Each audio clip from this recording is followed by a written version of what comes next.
Assalamualaikum, selamat pagi teman-teman. Kami dari kelompok 4 ingin membawakan materi yaitu hukum keselamatan dan kesehatan kerja, prosedur keselamatan dan kesehatan kerja, dan identifikasi timbulnya masalah. Kami beranggotakan 5 orang yaitu Aslan Syah, Muir Syamsuri, Nasriani, Nurul Pasirah, dan Anggit Sapira. Selamat menyaksikan. Hukum keselamatan dan kesehatan kerja di Indonesia. 1. Undang-Undang Nomor 1 Tahun 1970 tentang Keselamatan dan Kesehatan Kerja. Undang-undang ini menegaskan ruang lingkup keselamatan dan kesehatan kerja yang mencakup sebagai berikut. A. Tentukan keselamatan dan kesehatan kerja berlaku di setiap tempat kerja yang mencakup 3 unsur pokok yaitu tenaga kerja, bahaya kerja, dan usaha baik yang bersifat ekonomi maupun sosial. B. Ketentuan keselamatan dan kesehatan kerja berkaitan dengan perlindungan 1. Tenaga kerja, 2. Alat, bahan, pesawat, mesin, dan sebagainya. 3. Lingkungan. 4. Proses produksi. 5. Sifat pekerjaan. 6. Cara kerja. C. Persyaratan keselamatan dan kesehatan kerja diterapkan sejak tahap perencanaan, pembuatan, pemakaian barang maupun produk teknis, dan seterusnya. D. Keselamatan dan kesehatan kerja merupakan tanggung jawab semua pihak, khususnya pihak yang terkait dengan proses penyelenggaraan suatu usaha. 2. Permenaker Nomor 5 Tahun 1996 tentang Sistem Manajemen K3. Setiap perusahaan yang mempekerjakan 100 tenaga kerja atau lebih dan atau mengandung potensi bahaya yang ditimbulkan oleh karakteristik, proses, atau bahan produksi V dapat mengakibatkan kecelakaan kerja seperti peledakan, kebakaran, pencemaran lingkungan, dan penyakit akibat kerja atau dapat disingkat dengan PAK. Nomor 3. Permenaker Nomor 4 Tahun 1987 tentang Panitia Pembina Keselamatan dan Kesehatan Kerja.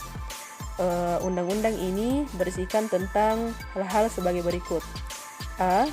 Tempat kerja di mana pengusaha atau pengurus mempekerjakan 100 orang atau lebih. B. Tempat kerja di mana pengusaha mempekerjakan kurang dari 100 orang tentang menggunakan bahan, proses, dan instalasi yang memiliki risiko besar akan terjadinya peledakan, kebakaran, keracunan, dan pencemaran radioaktif. F. Prosedur keselamatan dan kesehatan kerja agar setiap tenaga kerja mendapat perlindungan atas keselamatan dalam melakukan pekerjaan. Maka setiap unsur yang ada di dalam organisasi, instansi, perusahaan yang mengetahui dan melaksanakan prosedur K3.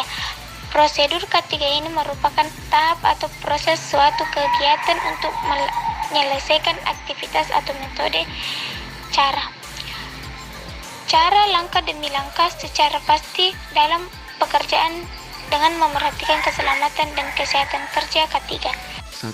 Unsur dalam suatu organisasi atau instansi atau perusahaan atau yayasan.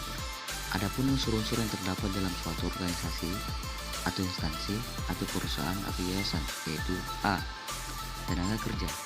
Tenaga kerja adalah orang yang mampu melaksanakan pekerjaan baik dalam maupun di luar hubungan kerja guna menghasilkan jasa atau barang untuk memenuhi kebutuhan masyarakat.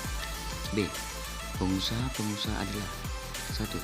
Orang, persekutuan atau badan hukum yang menyalurkan suatu perusahaan untuk hidup sendiri.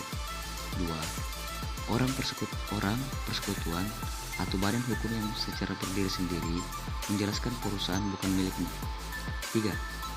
Orang, persekutuan atau badan hukum yang berada di Indonesia dalam huruf A dan B yang berkependudukan di luar wilayah Indonesia.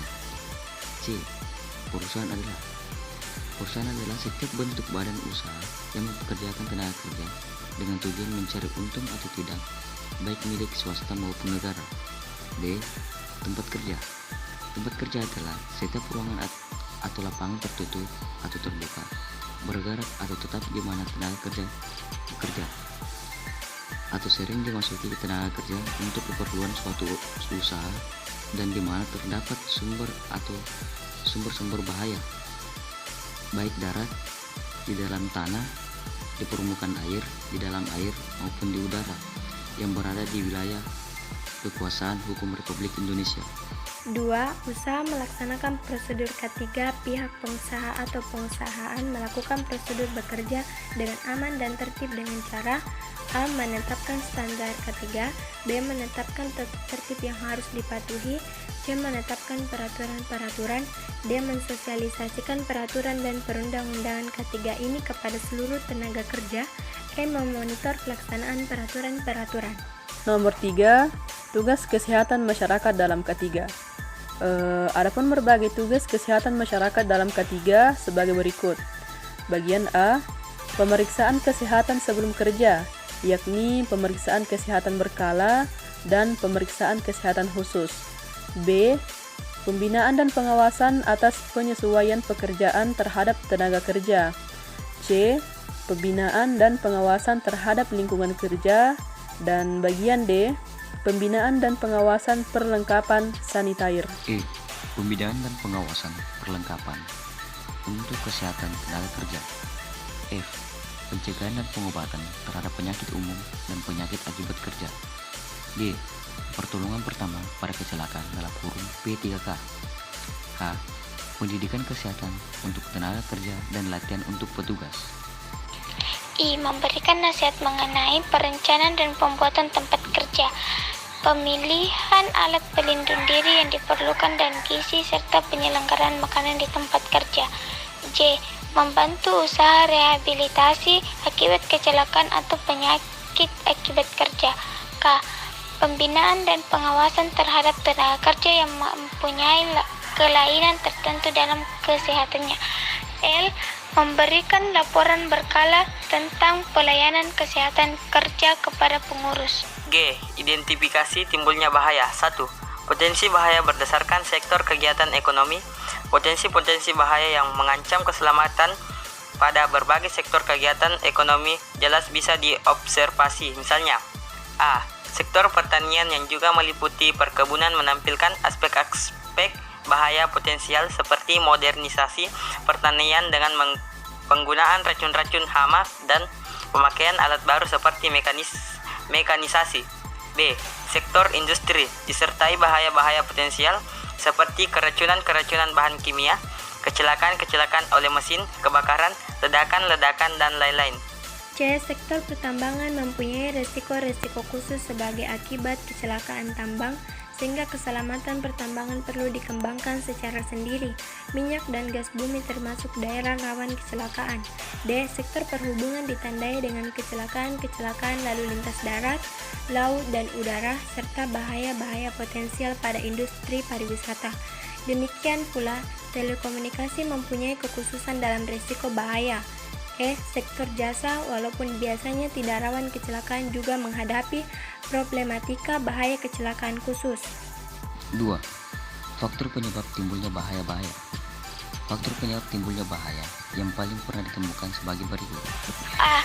Bahaya jenis kimia, terhirup atau kejadian kontak antara kulit dengan cairan logam, cairan non-metal, hidrokarbon dan abu, gas, uap, asap, dan embun yang beracun. B. Yaitu bahaya jenis fisika. Contohnya lingkungan yang bertemperatur panas dan dingin, lingkungan yang beradiasi pengion dan non-pengion, bising, vibrasi, dan tekanan udara yang tidak normal. C. Bahaya yang mengancam manusia karena jenis proyek, pencahayaan dan penerangan yang kurang, bahaya dari pengangkutan, dan bahaya yang akan ditimbulkan oleh peralatan. Sekian video materi dari kami. Wassalamualaikum warahmatullahi wabarakatuh.